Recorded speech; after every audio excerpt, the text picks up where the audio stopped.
بسم اللہ الرحمن الرحیم۔ السلام علیکم۔ Please subscribe my YouTube channel and press the bell icon تاکہ آپ کو میری ڈیلی کی اسلامک ویڈیو ملتی رہے۔ اللہ آپ کو خوش رکھے۔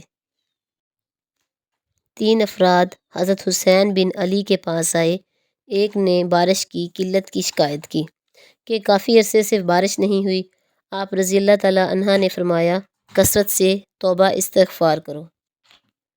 دوسرے نے کہا میرے ہاں اولاد نہیں ہوتی، میں اولاد کا خواہش مند ہوں۔ فرمایا کثرت سے استغفار کرو۔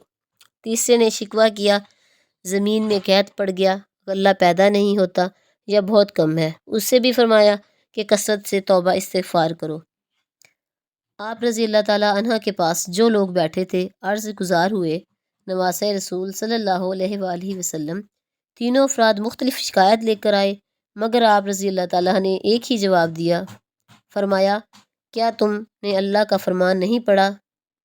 اپنے رب سے اپنے گناہ بخشواؤ، وہ بڑا بخشنے والا ہے، اور وہ تم پر آسمان کو خوب برساتا ہوا چھوڑے گا اور تمہیں خوب مال و اولاد میں ترقی دے گا اور تمہیں باغات دے گا اور تمہارے لیے بہترین نہر نکالے گا۔